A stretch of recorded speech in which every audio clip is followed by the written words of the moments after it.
भक्ति शुभ योग संग्रह में 30वां शुभ योग संग्रह है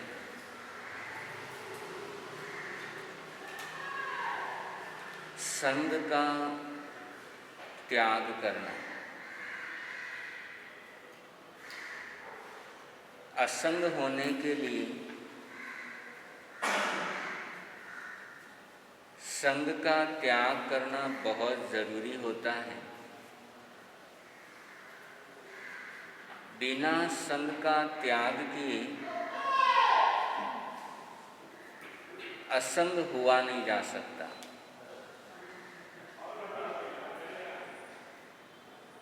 सिद्ध का एक नाम असंग भी है।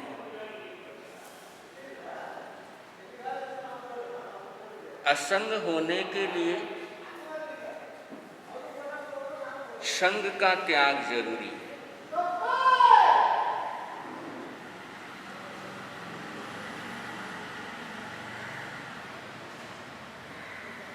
जिस के संग रहने से, जिसका संग करने से परेशानियां आती हो, ऐसे संग का त्याग करना।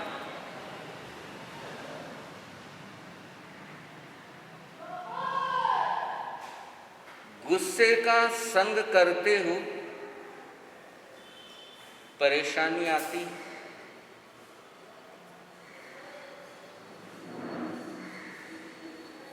तो गुस्से के संग का त्याग करना। क्योंकि जब तक क्रोध का संग रहता है तब तक आपस में जंग रहता है। जंग को बंद करनी है तो क्रोध के संग का त्याग करना होगा। जब तक क्रोध का संग रहता है आपस में जंग होती ही रहती है। और आपस में जंग होती ही रहेगी तो रिश्तों के अंदर दरारें आती ही आती हैं।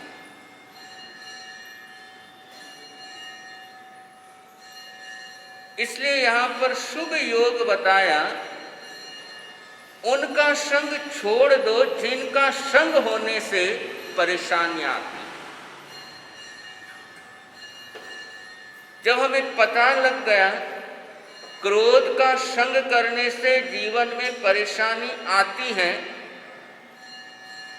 तो यहां पर शुभ योग संग्रह के अंदर कहते हैं क्रोध से डिवोर्स लेना।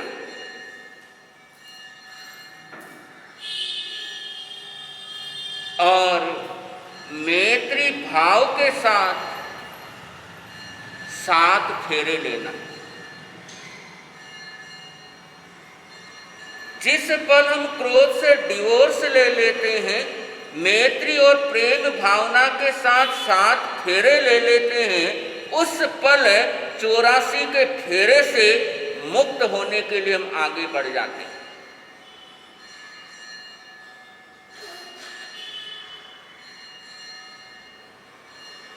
इसलिए प्रयास होना चाहिए प्रेम, मैत्री भाव इनके साथ गठबंधन करने का। जब प्रेम के साथ, मैत्री भाव के साथ एक बार गठबंधन हो गया, एक बार इनके साथ 7 फेरे ले लिए,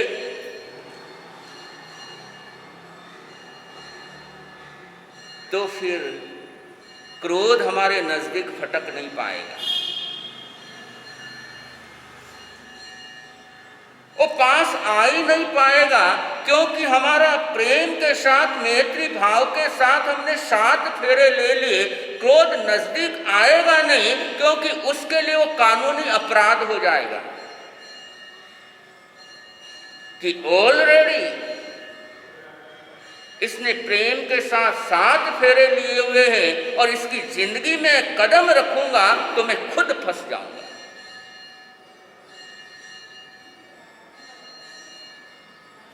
और जब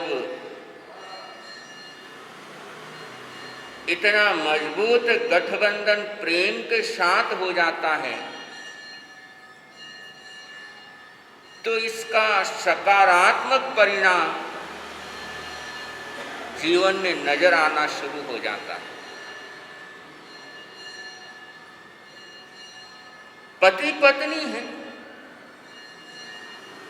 पत्नी ने प्रेम और मैत्री भाव के साथ 7 फेरे ले लिए, क्रोध के साथ उसका कनेक्शन खत्म हो गया। अब वो प्रेम से बात कर रही है, पति गुस्से में जवाब दे रहा है।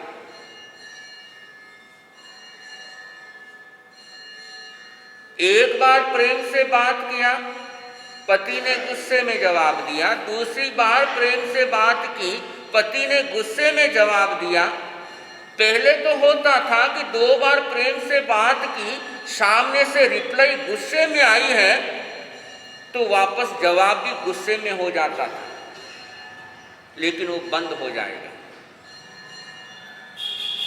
सामने वाला चाहे कितनी बार ही गुस्से में रिप्लाई दे रहा है,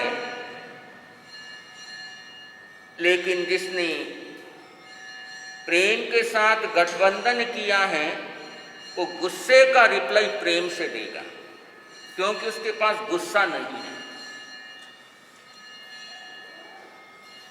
गुस्से का अकाउंट क्लोज हो गया,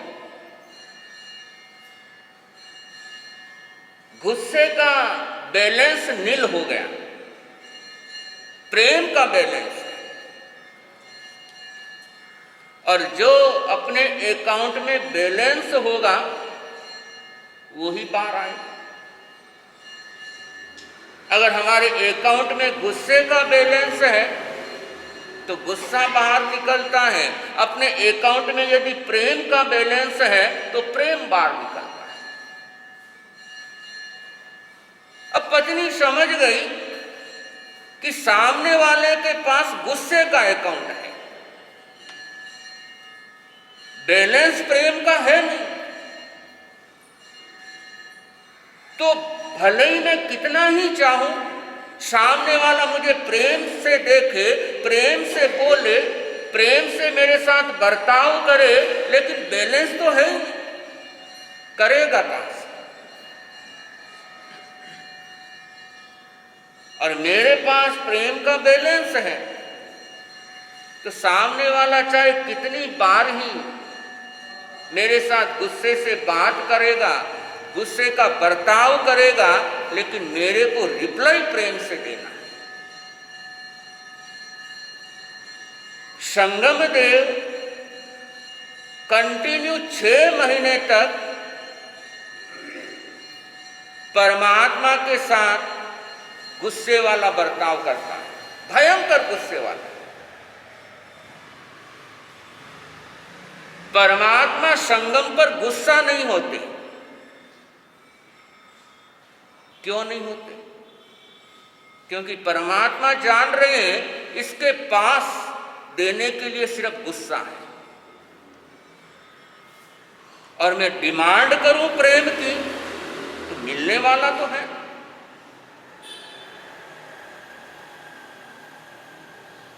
इसलिए 6 महीने तक कंटिन्यू परेशान करता है संगम, सताता है,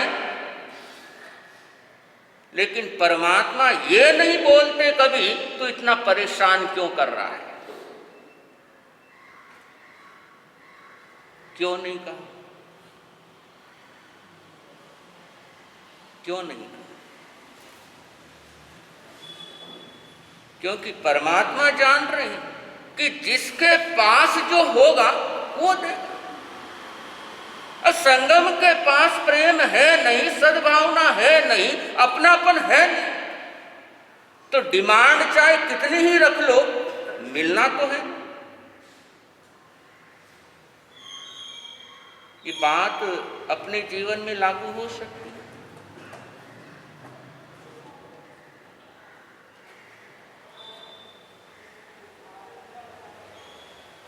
कि घर के अंदर कोई सदस्य है जो निरंतर परेशान करने पर उतारू है,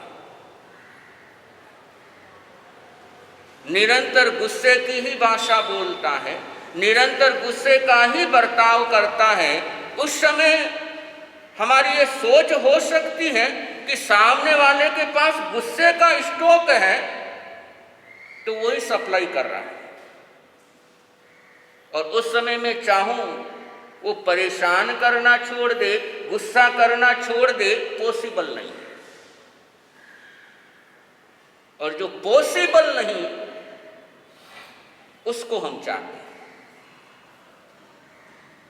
जबकि सामने वाले के लिए पॉसिबल नहीं, क्योंकि प्रेम का, अपनापन का वो अकाउंट बैलेंस नील है, वो चाहकर भी आपको प्रेम दे नहीं सकता, अपनापन दे नहीं सकता। लेकिन यदि आपके पास प्रेम का बैलेंस है, अपनापन का बैलेंस है, आत्मीयता का बैलेंस है, तो आप कंटिन्यू देते रहो।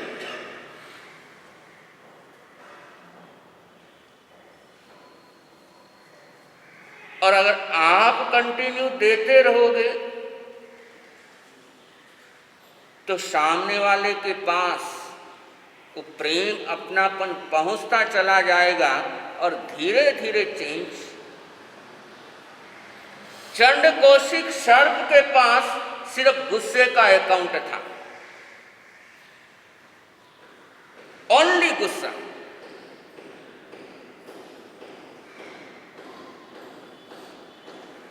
परमात्मा को पता लगा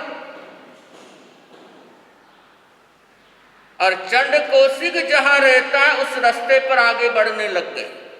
गांव वाले समझा रहे, महात्मा इस रास्ते पर मत जाओ, चंड कौशिक रहता है। परमात्मा उस रास्ते पर आगे बढ़ जाते हैं। एक ही लक्ष्य है कि उसके गुस्से का अकाउंट मुझे क्लोज करना है।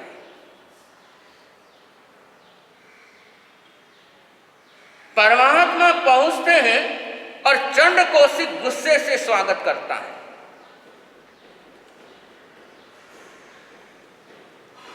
आप किसी के घर पर जाओ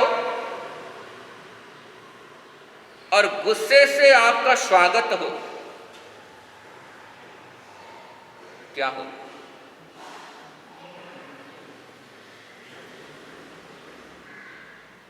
परमात्मा चंड कौशिक के घर पर गए हैं और चंड कौशिक स्वागत गुस्से से कर रहा है।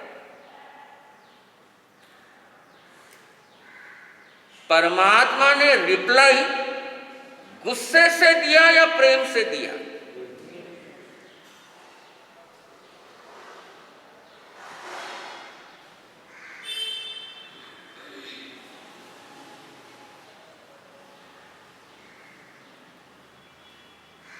चंड कौशिक एक बार नहीं, दो बार नहीं, तीन बार परमात्मा रिप्लाई प्रेम से दे रहे हैं, चंड कौशिक गुस्सा कर रहा है। होता है, आपके साथ भी होता है कि रिप्लाई प्रेम से दे रहे हैं लेकिन फिर भी सामने वाला, उस समय समझो कि सामने वाला चंड कौशिक है, उसके पास प्रेम नहीं है इस समय, और मेरे को उसको प्रेम से भरना है।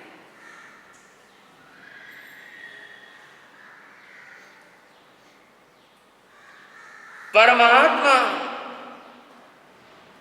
उसको प्रेम की एनर्जी देने लगी।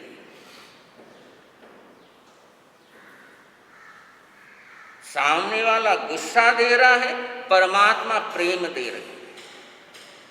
और ये तो सिद्धांत है लेस्या का कि अशुभ लेस्या भी शुभ लेस्या में कन्वर्ट हो जाती है यदि शुभ लेस्या स्ट्रॉन्ग हो, और शुभ लेस्या भी अशुभ लेस्या में कन्वर्ट हो जाती है यदि अशुभ लेस्या स्ट्रॉन्ग होती है। अगर हमारी शुभ लेस्या है और स्ट्रॉन्ग है सामने वाले की अशुभ लेस्या है, वो उतनी पावरफुल नहीं है, तो अशुभ लेस्या शुभ लेस्या के अंदर कन्वर्ट हो जाएगी। ये जैन सिद्धांत।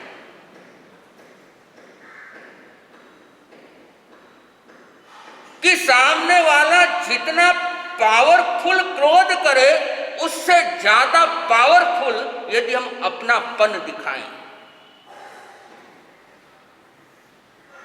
तो गुस्सा अपनेपन में चेंज होगा। ये जैन सिद्धांत का नियम है।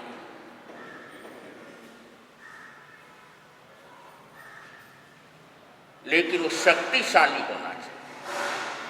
और यदि सामने वाले का गुस्सा शक्तिशाली है, अपना प्रेम कम शक्तिशाली है, तो अपना प्रेम गुस्से के अंदर कन्वर्ट हो जाएगा।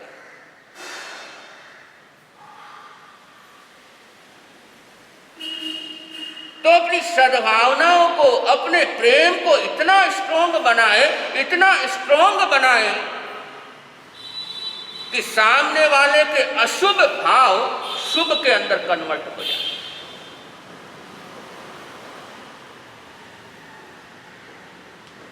फिर वो डिमांड करनी नहीं पड़ती कि मैं तो थानू प्रेम से बोलूं और थे हर समय गुस्सा में क्यों बात करूं। भगवान महावीर चंडकोसी को थोड़े ही कहते हैं, ये थोड़े ही बोल रहे हैं कि भाई मैं तो तेरे से प्रेम से बात कर रहा हूं और तू गुस्से से क्यों बात कर रहा है। कोई बोलने से किसी का गुस्सा बंद थोड़ा ही होता है।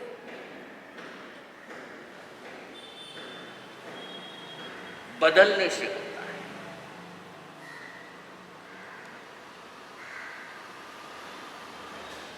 तो मांगने से कभी मिलता नहीं, चेंज करना होता है। कोयला चेंज हो जाता है तो कोहिनूर हो जाता है। कोयला ही हीरा बनता है।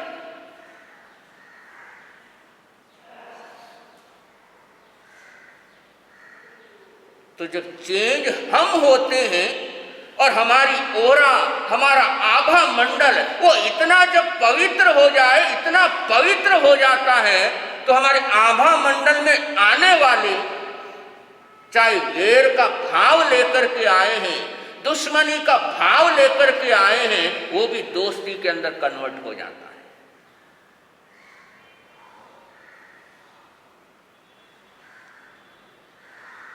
तो इसलिए अपने आभा मंडल को इतना प्योर बनाओ, इतना शुद्ध बनाने का प्रयास होना चाहिए कि उसके भीतर जो भी आए वो शुभ भावों के अंदर कन्वर्ट हो जाए।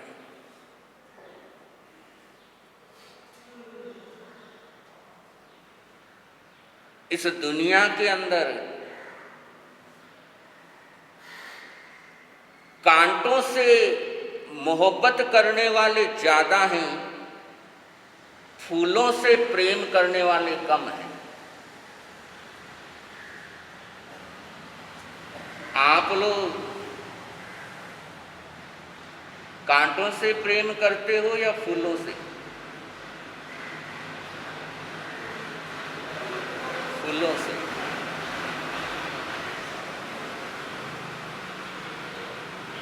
क्रोध कांटा है या फूल है?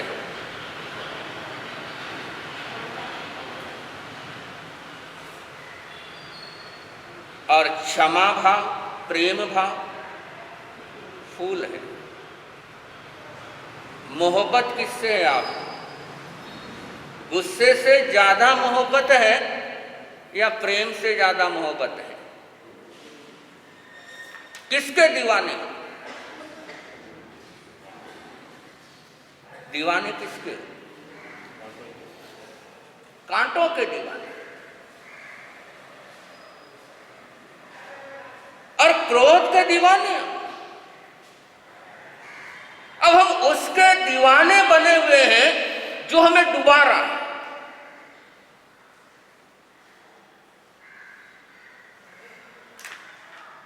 दीवाने किसके बने हुए हैं?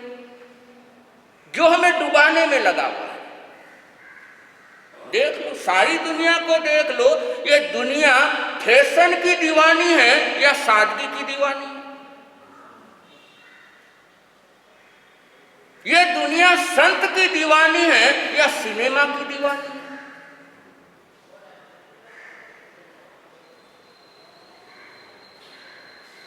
इस दुनिया के अधिकतर लोग डुब्बाणम डूबयाणम के दीवाने, तिन्नाणम तारयाणम के दीवाने तो गिने चुने लोग हैं।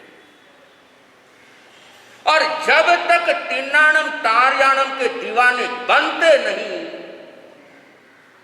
तब तक मोक्ष के द्वार तक पहुंचते नहीं।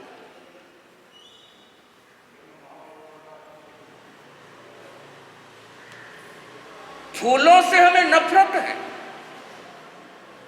कांटों से हमें मोहब्बत है,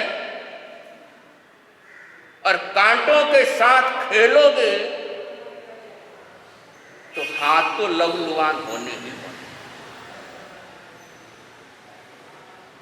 फिर किस्मत को दोष देते, तकदीर को कोसते कि मेरी तकदीर ऐसी है। इसमें तकदीर का क्या कसूर? खेलते हम कांटों के साथ हैं और चाहते हैं हाथ जख्मी ना हो सकता है।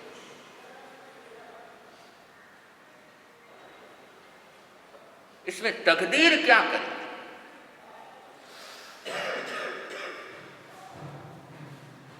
हाथों को जख्मी ना करना हो तो फूलों से मोहब्बत कर, प्रेम से, अपनापन से, सद्भावना से। ये फूल हैं, इनका संग करो,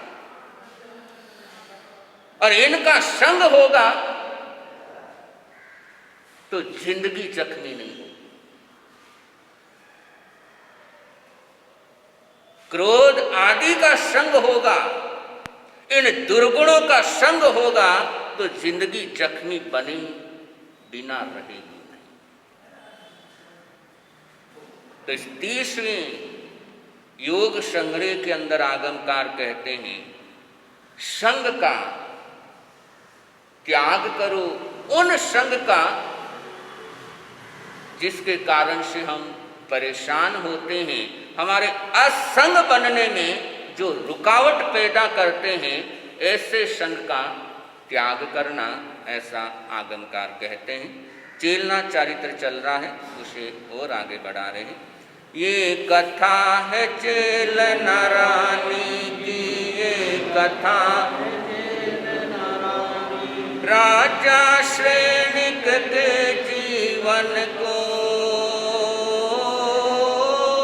राजा श्रेणिक के जीवन को जिसने दिया सुधार जी। ये कथा है चेलना रानी की, ये कथा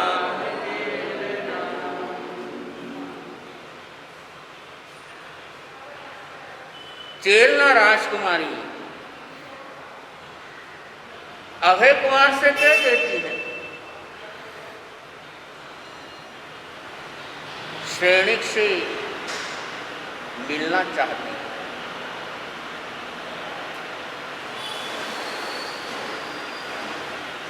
भूल गई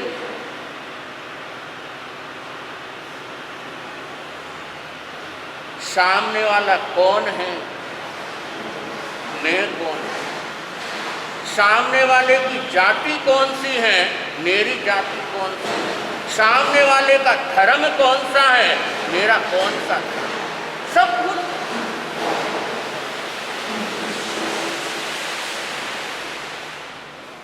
और ये भूल जीवन के अंदर बहुत भयानक परिणाम लाती है। और वर्तमान के माहौल में भी देख, जैन परिवार की लड़कियां ऐसी भूलें करती ही जा रही।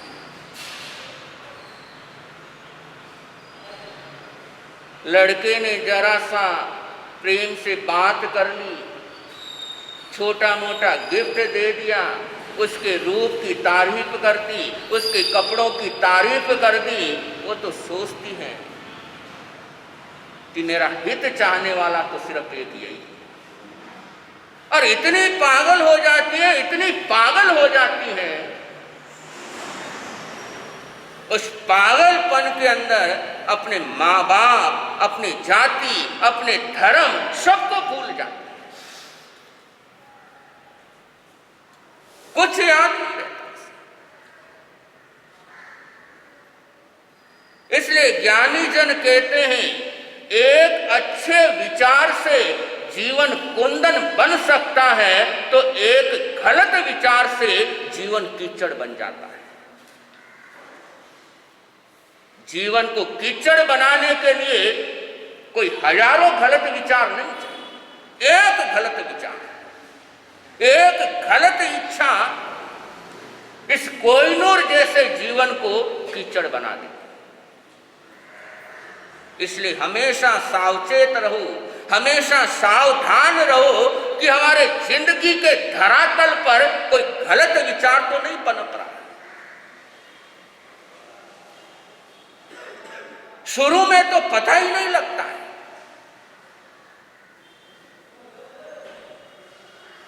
कपड़ा नया पहना है, पहले दिन पता लगता नहीं कि ये गंदा हुआ है, लेकिन गंदा तो हुआ है। मिट्टी भी जमी है, धूल भी जमी है, गंदा हुआ है, लेकिन देखने से पता नहीं लगता कि ये गंदा हुआ है। और वही कपड़े 3 दिन 4 दिन पहनो तब जाकर के मेल दिखता है, लेकिन मेल जमना तो पहले दिन से ही प्रारंभ हो। इसी प्रकार विचार, बुराई को सिर्फ आगे बढ़ने का छोटा सा रास्ता चाहिए, और वो छोटा सा रास्ता भी बुराई को मिल जाए तो बुराई अपना जगह बना लेती। बुराई को एंट्री मारने के लिए कोई बहुत बड़ा दरवाजा नहीं चाहिए, उसके लिए तो सुई का छेद जितना ही जगह बहुत है, फिर वो अपना काम अपने आप कर लेते। इसलिए हमेशा सजग, हमेशा सावधान रहना चाहिए कि मेरी जिंदगी के अंदर, मेरे जीवन के अंदर कोई बुरे विचार तो नहीं आए। सुंदर विचार जिंदगी में आते हैं तो जीवन सत्यम शिवम सुंदरम बन जाता है, और बुरे विचार जिंदगी में आते हैं तो ये जीवन बदसूरत बन जाता है। कल एक भव अवतारी आचार्य सम्राट पूज्य श्री जयमल जी महाराज साहब की जन्म जयंती थी।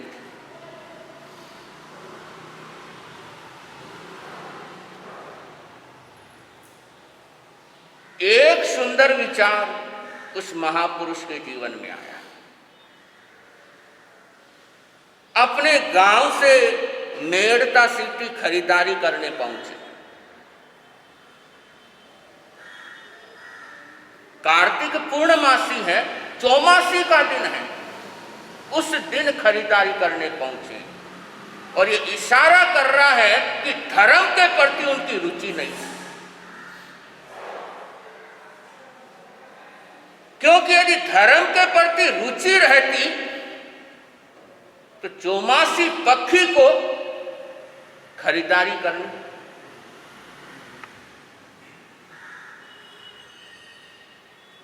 खरीदारी करने पहुंचे मेड़ता,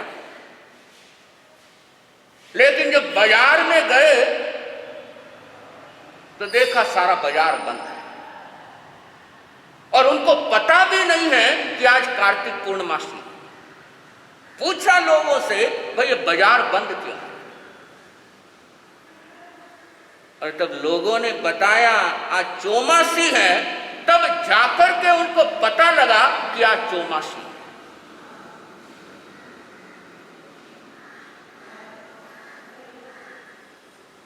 जिस समय लोगों से पता लगा आज कार्तिक पूर्णमासी है और सारे लोग प्रवचन श्रवण करने के लिए स्थानक गए हुए,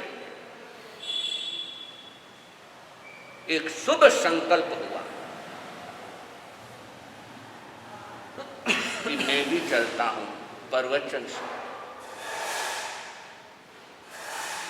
बंदो, एक अच्छा विचार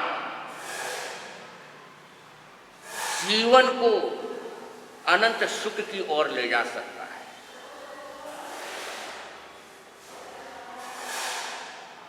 पहुंचे स्थानक में, भूधर जी महाराज साहब प्रवचन फरमा रहे और प्रवचन का विषय शील के ऊपर, ब्रह्मचर्य के ऊपर, और युवा झेमल प्रवचन सुन रहा है। और प्रवचन सुनते सुनते वैराग्य की ज्योति जली। प्रवचन सुनते सुनते संकल्प हो गया मेरे को दीक्षा लेनी।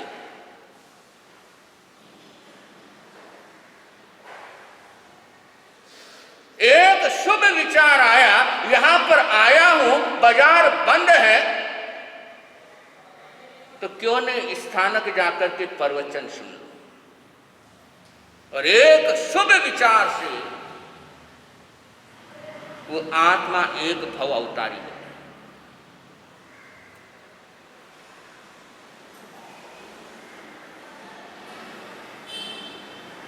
तो शुभ संकल्प, शुभ भावना, शुभ विचार ये जिंदगी को बदल देते हैं और बुरे विचार ये जिंदगी को बर्बाद कर देते हैं।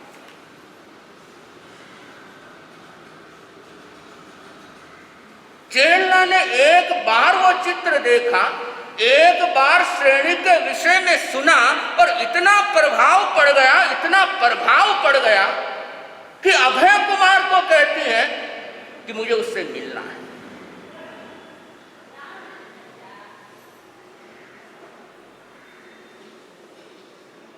जितना सोच सकते हो सोचो कि जब एक बार सुनने से, एक बार देखने से जीवन पर इतना प्रभाव पड़ता है, तो जब बार बार फिल्में, गंदे चित्र, गंदे गाने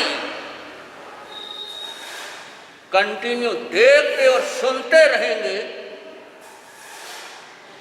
तो जीवन पर क्या प्रभाव पड़ता है।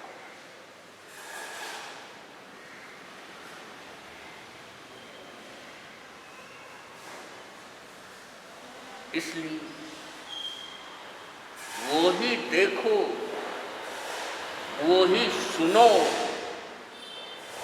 जिससे हमारी नजर शुद्ध रहे, जिससे हमारी भावना पवित्र बनी रहे, जिससे हमारा मन पवित्र बना रहे। ऐसा सुनो मत, ऐसा देखो मत जिससे मन हमारा गंदा हो, मन के अंदर गलत विचार हो, मन हमारा प्रदूषित हो जाए। और एक बार यदि मन प्रदूषित हो गया, बहुत मुश्किल है मन को संभालना। एक बार मन बिगड़ जाता है तो पुनः रास्ते पर लाना बहुत कठिन हो जाता है।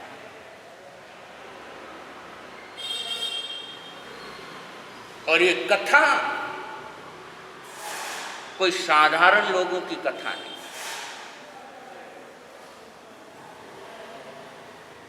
ये तो उन महापुरुषों की कथा है जो आगे जन्म लेकर के मोक्ष जाने वाले। जब इतने निकट मोक्षगामी आत्मा की ऐसी स्थिति हो सकती है तो हम किस खेत की मूली।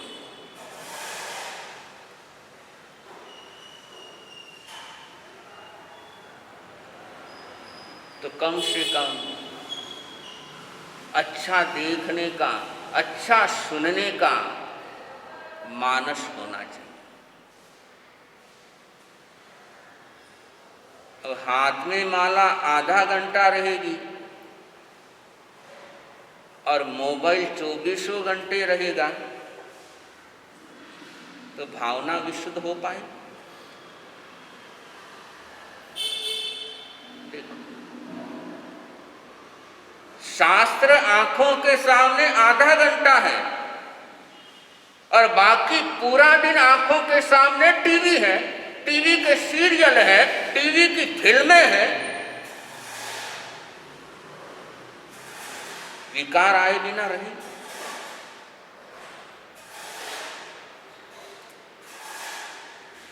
बंधु, वातावरण का कितना बड़ा प्रभाव पड़ता है, कितना बड़ा प्रभाव होता है। चेल्ला ने अभय कुमार से सुना,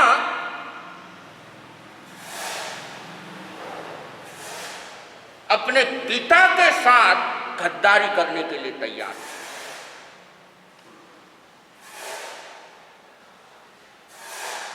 उस पिता के साथ जो उसके लिए रिश्ता देख रहे, उस पिता के साथ जिसने उसकी जिंदगी को संवारा है,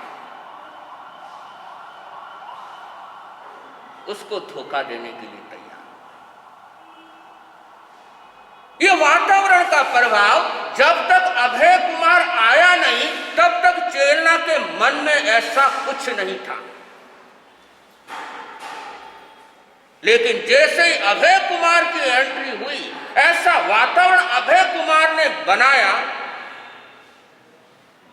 चेल्ला अपनों को धोखा देने का प्लानिंग बनाने लगा।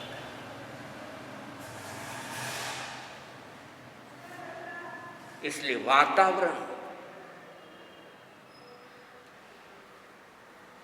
कैसा है, माहौल कैसा है, उसके ऊपर निर्भर करता है हमारा जीवन कैसा होगा।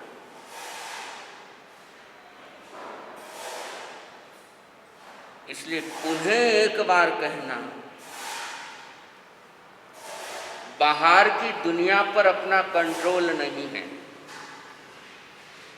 लेकिन कम से कम अपने घर का वातावरण इतना सात्विक होना ही चाहिए कि घर के अंदर रह करके किसी की नजर बिगड़ ना पाए। घर का माहौल है।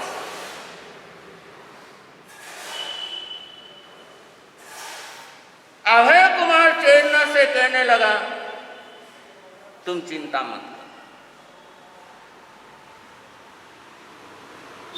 तेरे इस कमरे से लेकर के राजगृह नगरी तक मैं सुरंग बनाऊंगा और सुरंग के माध्यम से तुझे यहां से लेकर के जाऊं।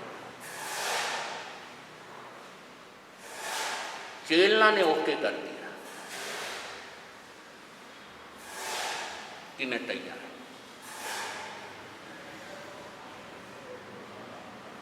अभय कुमार